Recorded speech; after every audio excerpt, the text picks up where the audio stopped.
start with the basics. I mean, tell me your name and spell it. What do you do for a living? I'm a businessman here in San Antonio, primarily And- doing real estate investments and such. And your full name? David Herman, Herrmann. So, we're going to start at the beginning. When did you first realize you had COVID-19? Where were you? What were the circumstances? I was in my home drinking coffee. Got a call from my doctor probably about at 8:30 in the morning that I'd taken a test the day before, and he said my results came back positive for COVID-19. Why did you go get a test? Had you been feeling ill? I was not feeling ill. I had a regularly scheduled appointment with for lab tests with my doctor that same day that he did test me for COVID-19. When I got to the doctor's office, I had mentioned to the nurses there that I had been to Colorado in one of the counties that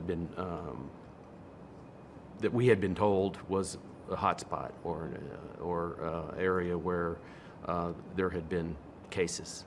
So you'd gone skiing? I'd gone skiing, yes. And you were in Colorado? I was in Colorado with my family. Sleepy little town. You wouldn't think you're at risk there. I don't know where I caught it. We were in a home by ourselves, four of us. We'd go to town to eat. We'd walk around town. We'd ski, and usually you feel pretty safe. But somewhere between getting there and coming home, which we came home on a Sunday, could have been the airport. Who knows? But that was a Sunday, and next Wednesday I had my appointment with my doctor for labs. Of course, he canceled that and said, I'm just going to give you a swab test in the parking lot in your car, and hopefully it's negative. And it wasn't. So How serious was the disease for you? Were you hospitalized? I was not hospitalized. I stayed home for that whole time, pretty much isolated. I don't know if my family members had it. We all just quarantined and stayed away from each other and did what we could at home. But took our temperature 4 or 5 times a day, recorded it, and no one, including myself, really had many symptoms.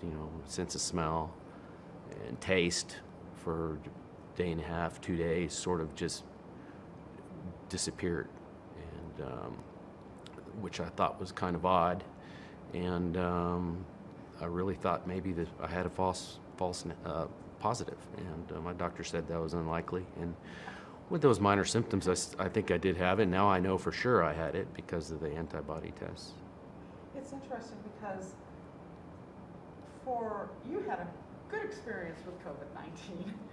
Is that an odd way to look at that? I mean, people are dying of this and you did not. Yeah, Were you it's... never afraid?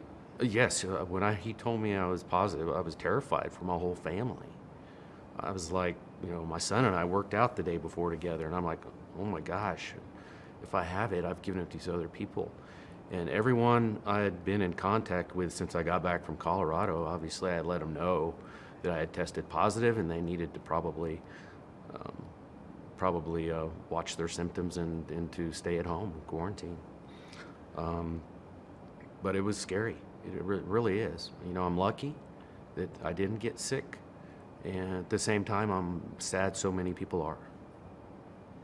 You found a way, though, to turn this into good for others. I mean, tell me about the process. It took a while before we figured out antibodies and plasma. So can you walk me through that process in your mind, how you got to this point? Well, I think it was April 3rd. It was a Friday, I think, April 3rd, that my doctor called. I went to 15 days. I got tested on day 15, and I didn't get the results until a couple days later. I just remember it was a Friday, April 3rd, I believe. And he called in the morning, same thing, said, hey, your first test, he wanted to give me 2 tests. He goes, your first test came back negative, and I want to give you another test after 24 hours later or 48 hours later, I can't remember. the second test that he wanted to confirm in case it was a false negative. And it so happened that same day I was watching the news and they were talking about this plasma work being done in I think New York and Houston, and then in New York City.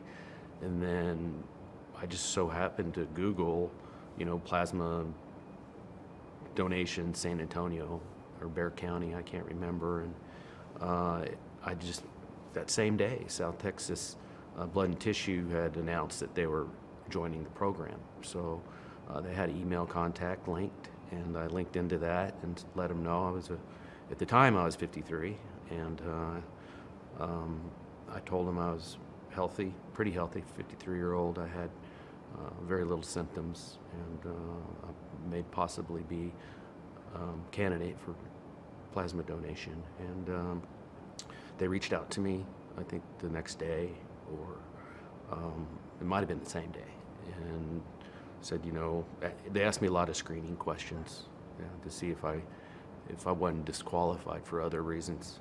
And then I came in on, I believe, April 7th and gave my first donation. So do you do an antibody test first, or how does this process work? I don't. I came in. I'm sure they did antibody tests. They took. I think they took extra blood samples when they took my plasma, and I think they did all those tests to see to confirm that I had the virus.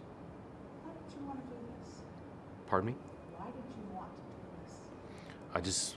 It's the same answer I give everyone. I felt like it was the right thing to do to help my community.